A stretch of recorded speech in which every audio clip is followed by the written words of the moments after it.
Ayan po ay magandang gabi po sa ating lahat. Sa nanonood po ng ating midweek, live man po yan o replayed man, naway tayo po ay nasa mabuting kalagayan sa mga oras na to. Paggaling man natin sa ating mga school, ating mga trabaho o kung saan man tayo pumunta sa araw na to. Sa oras na to ay bigyan tayo ng ating Panginoon ng kapahingahan at katahimikan.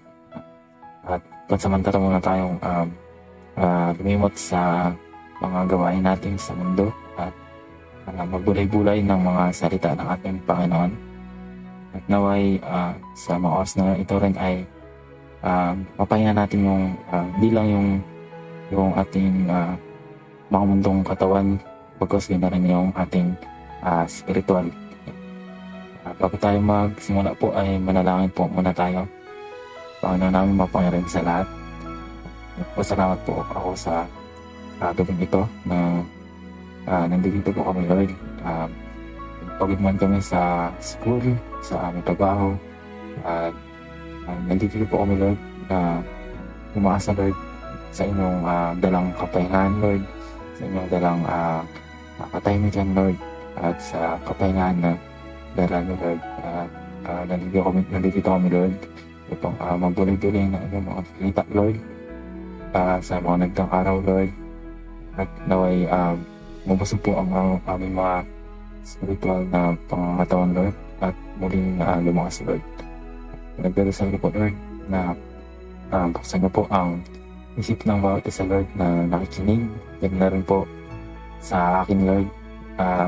Gabayan niyo po ako, Lord, at naway bigyan niyo po ako ng kalakasan at ng wisdom na nanggagaling sa inyo, Lord. Ang magdala ko sa inyo, Lord, ay makapagbigay ng kapahingahan, Lord, ng tahimikan ng kapahingahan, Lord.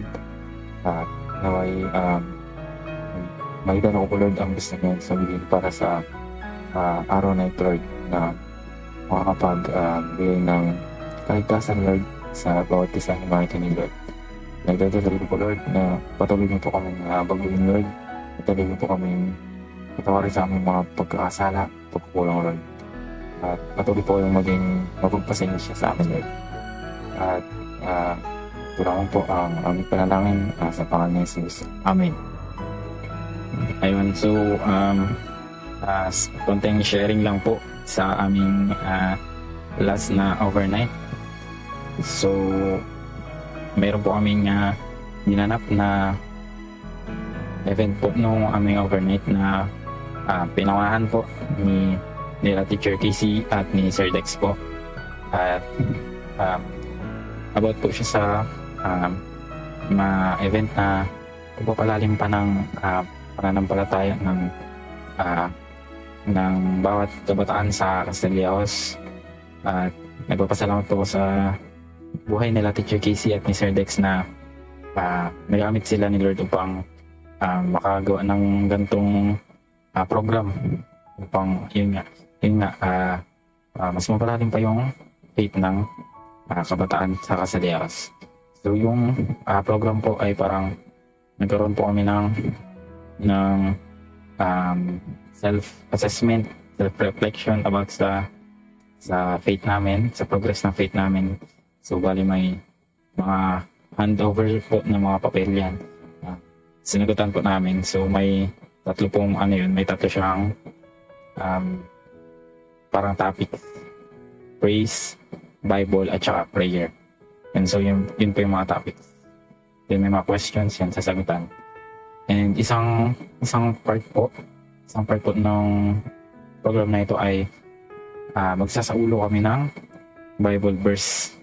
Yan. So sa po siya sa topic siya ng Bible. And so sasauluin po namin yung sa book ng Psalm 23:1-6. And so sasauluin po yun, then i-recite sa harap.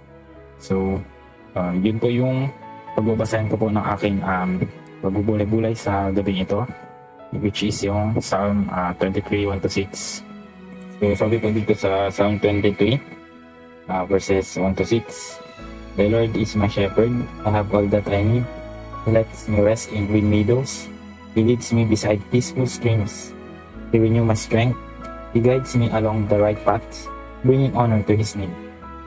Even when I walk through the darkest valley, I will not be afraid, for You are close beside me. Your rod and Your staff protect and comfort me. You prepare a feast for me in the presence of my enemies. You honor me by anointing my head with oil. My cup overflows with blessings. Surely, Your goodness and unfailing love will pursue me all the days of my life, and I will live in the house of the Lord forever. Ayun, so baka narinig nyo na po tong verse na to, or baka isa po ito sa mga life verses nyo, sa mga verses na madalas nyong makita rin yan sa Facebook, sa Reels, yan. Lalo na yung verse ng even though I walk through the valley of death, yan. And madalas na malabas yan sa mga sa mga motivational quotes, ganun. Diba? So, isa siya sa mostly na gamit na Bible verse, and mostly din na may misinterpret siya. So, tara po at pagbulay-bulayan natin itong Bible verse at ang salita na seek. So, yung sa verse 2 ay mapapansin po natin na dinidescribe yung shepherd dito as provider in terms of sa physical needs. Yung mga sheep, as sabi nga ni King David, the Lord is my shepherd, meaning siya yung sheep. So, as sheep, para sila makakain, dinadala sila ng shepherd. Saan sila dinadala? Sa green pastures, sa masagana sa luntian, sa gandeng pastulan. Dinadala sila doon ng shepherd upang makakain sila. Then, sabi niya pa, He leads me beside the still waters. So, para naman para mapawi yung pagkauhaw ng mga tupa, yung pastol, syempre dinadala sa still waters o sa mga spring, sa mga peaceful stream nga sabi sa ibang translation. So, mapapansin natin itong sa verse 2, mostly pagpo-provide ng shepherd sa physical needs ng mga tupa nito. So, kung babasahin naman natin yung verse 3, more on sa pagpo-provide naman siya ng pag-restore sa spiritual natin. Sabi niya dito, He restores my soul. So, parang familiar. Kasi sinabi siya ni Jesus. Sinabi siya ng Good Shepherd. So, sabi niya, di ba? Come unto me, all you that labors and are heavy laden, and I will give you rest. Take my yoke upon you and learn from me, for I am meek and lowly in heart, and ye shall find rest unto your souls. So, familiar siya kasi sinabi siya ng ating Good Shepherd na si Jesus Christ. So, sabi niya, kay Jesus, makita natin kapahingahan ng ating kaluluwa, at siya rin ang nag-restore na ating kaluluwa sa form nito na nung hindi pa siya pagod pa pagpapanibago ng soul sa formal So, sabi niya pa dito, He leads me in the paths of righteousness for His name's sake. So, alam naman natin na yung mga tupa nga ay apart from their shepherd, di ba? Halos wala silang kayang gawin, hindi nila kayang umanap na makainan nila ng may inuman, lagi silang naliligaw, at prone sila sa mga predators nila. So, minsan yung mga sheeps, mali yung mga tinatahak nila minsan. Minsan nakala nila yung pupunta nila, makikita nila din yung makasatisfy sa pagkahaw nila, sa pagkagutom nila, akala nila doon nila mahanap yung satisfaction. Pero hindi. Luckily, nandyan yung shepherd, nandyan yung ating Panginoon para i-balik tayo or i-guide tayo sa tamang daan. At para saan? Para sa kanyang kapurihan, for His name's sake. So, binabalik niya tayo sa tamang daan para makapagbigay tayong papuri sa kanyang pangalan. Dahil as kanyang mga sheep, dahil as mga Christians, di ba? Either sa buhay natin, kung tama yung tinatak nating daan, either we give glory sa pangalan ni Lord, or we give this disappointment, or parang minsan kung mali yung path na dinadaan natin, minsan nakapagbigay tayo ng kalungkutan sa ating Panginoon.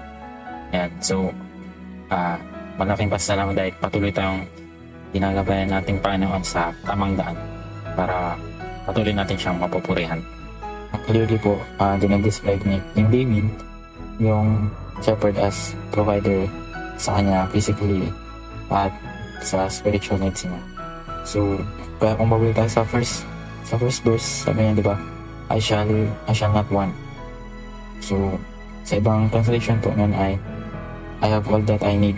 So, sinasabi niya na he's content na si King David sa shepherd, sa kung anong binibigay sa kanya ng shepherd, dahil sufficient na yung shepherd para sa kanya.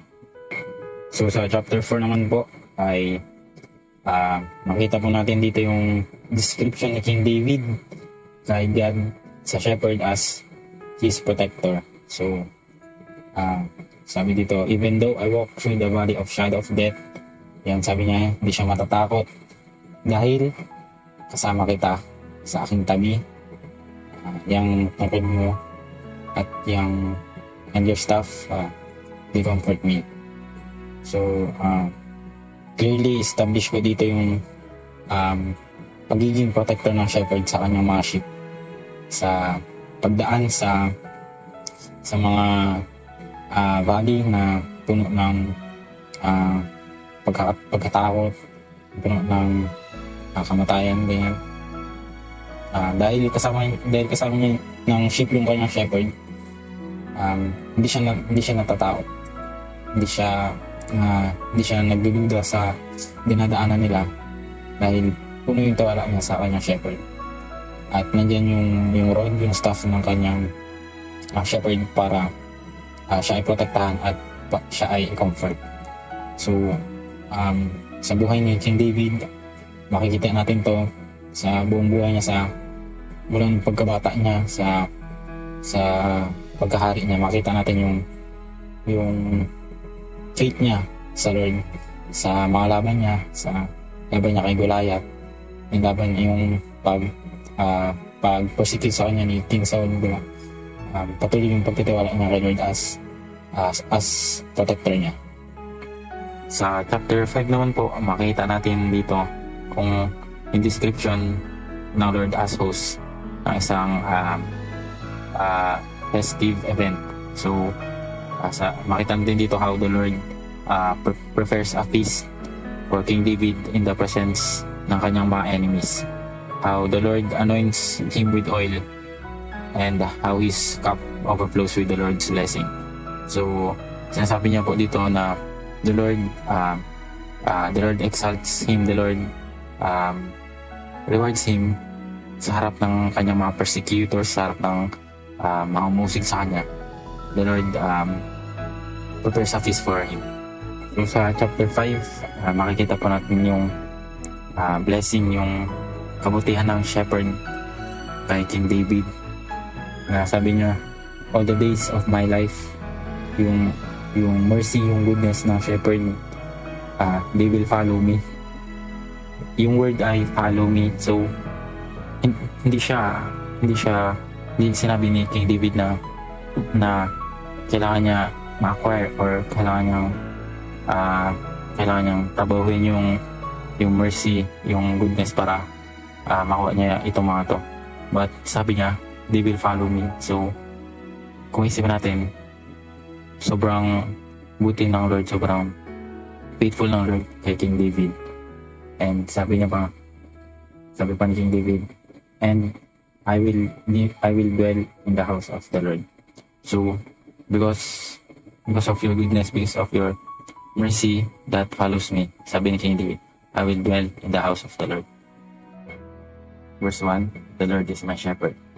So, mostly, nalilimutan yung halaga ng verse or yung emphasis nito na dahilan kung bakit maraming tao yung mali yung interpretation or mali yung pagkakaintindi nila sa verse dahil nalilimutan nila kung gaano ka-personal kay David yung psalm na to.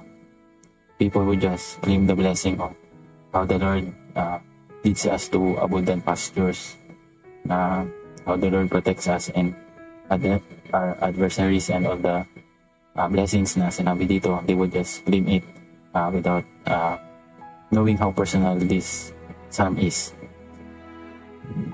So, King David, as previously siya ay apostol or shepherd, so very personal sa kanya yung psalm na to. So, meron siyang emphasis sa my shepherd because yung relationship na with the Lord is very personal. Sobrang lapit niya kay Lord, diba? Tawag sa kanya ay the man next to God's heart. So, most of the people parang tinitid lang nila yung verse na to. Yun nga, dahil din sa promises, yung sa mga blessings, yung sa the Lord leads me to green pasture, leads me to calm waters. Parang disregard na nila yung dapat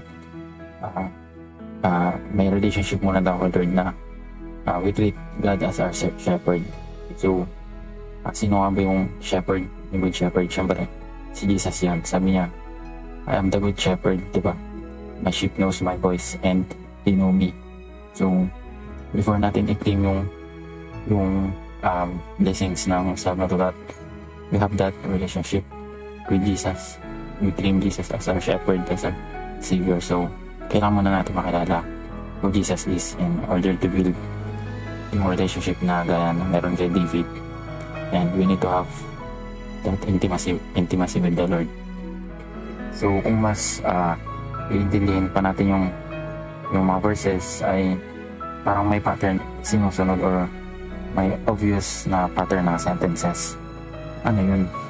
Siyempre, yun yung papansin natin na halos lahat ng sentences ay halos nag-start sa he, diba? Sa you. Example yung he leads me, he lets me rest, he restores me, he makes a peace for me, diba? Your rod and your staff, they comfort me. Almost lahat pertaining sa actions ng shepherd, sa action ni God. And yung mga I naman, yung mga statement na nagsisimula sa I, or yung mga sentence na nagsisimula sa patungkol sa actions ni David, tatlo lang, yung I shall not want, I will not fear, tapos yung sa pinakadulo, I will dwell in the house of the Lord forever. So, anong sense nito? Anong pinaparating nito? So, yung pinaparating nito sa atin na tayong mga sheep, tayong mga tupa na madaling maligaw, hindi marunong maghanap ng mga kainan, ng mapag-iinuman, na hindi kaya protektahan yung sarili. We can do nothing. And mostly, wala tayong nagagawa. Wala tayong kayang gawin. We almost do nothing. But kung titignan natin sa salmo na to, the shepherd, he does all these things. He almost do everything pa nga, diba? Kasi mostly na, he leads me, he takes me to the calm streams, to the green pastures, diba? Almost everything, si God gumagawa para sa atin. And gaanong blessing ito para sa atin, diba? The shepherd does everything for us. Sobrang dependent natin sa shepherd, sobrang dependent natin kay Lord. Kung isang beses lang siya mawala, diba? Kung saan na tayo mapupulot, kung saan na tayo mapupunta, diba? So, we are so blessed, diba? How blessed are we to have God, to have the shepherd to guide us and to comfort us sa mga sa lahat ng ginagawa natin, di ba? And sa pagtatapos ng ating pagbubulay-bulay I pray that as mga tupa, hindi tayo mag-wander palayo sa Panginoon na nagmamahal sa atin. Hindi tayo lumayo sa shepherd na kumakalingat sa atin. Tapos, makinig tayo sa kanyang tinig, sa kanyang boses, at sana sa tuwing tayo panghina ng loob sa atin, maharap tayo sa depression, sa mga hamon ng ating mga buhay, ay maalala natin tong verse na ito, na mayroon tayong shepherd na nandiyan upang gumabay sa atin, na nagpro-provide, na nagpro-protecta, na nag-reward sa atin, na naghahanda sa atin ng feast sa presence ng ating mga enemies, at nag-bless sa atin. Tayo po'y manalangin. Panginoon namin mapahirin sa lahat bilang ng langit at lupa. Nagpapasalamat po kami sa gabi ito, Lord, na nakapagbuli-bulay kami sa inyong mga sakit, Lord. At gaya ng napag-aralan namin, Lord, kayo nga po ang siyang pastor, kayo ang aming shepherd, Lord, na nabigyan sa amin sa munti ang mga pastulan sa tahimik na batis, Lord. Kayo ang siyang protect sa amin, Lord, mula sa aming mga kaaway, Lord. At kaya nga ang sabi sa Salmo ng Haring David, Lord, ay gabayan niyo po kami, Lord, sa aming paglalakad sa daan ng napapalikutan ng kasamaan, Lord. Naway nandiyan ang inyong tungkol, Lord, upang lumabay at promotekta sa amin, Lord. Parang namin, Lord, na sa aming shepherd, Lord, matatagpuan namin ang kapahingahan, Lord, ang katahimikan, ang kapahingahan, Lord. At patuloy kami magtitiwala sa inyo, Lord, na patuloy kami ipapalain, Lord, at habang nyo, ang pag-ibig nyo ay sumusunod sa amin, saan man kami punta, Lord. Pinagaya sa amin, Lord, na patawarin niyo po kami, Lord, sa aming pagkakasala, Lord, sa aming pagkukulang, Lord. Alam ko, Lord, kayo ang siyang kumukumpleto sa amin, Lord. At yun ang isa pang dahilan, Lord, kung bakit kailangan namin kayo, Lord, sa aming pangarap-arap, Lord, sa aming buong buhay, Lord. At hindi sa Lord, ang patuloy po kami i-guide sa tamang daanan, Lord, for your name's sake, para sa kapurihan mo, Lord. At naway kaya nyo, Lord, naway magsigbi ka yung guide sa amin, Lord, magsigbi ka yung inspiration sa amin, Lord, na makakay kami, Lord, ng iba pang mga tupa, Lord, na makatulong kami, Lord, sa pagpapastol nyo, Lord, sa mga tupa, Lord, sa mga tupang naliligaw, Lord, ay makatulong kami, Lord, upang mahanap namin, Lord, yung mga tupang hinahanap nyo, Lord, na iniwan nyo, Lord, yung 99, Lord, para hanapin yung mga nawawalang tupa, Lord. Patuloy pa po ng pinapurihan at tinadakil, Lord. Ito lamang po ang aming panalangin sa Panginoon Yesus. Amen.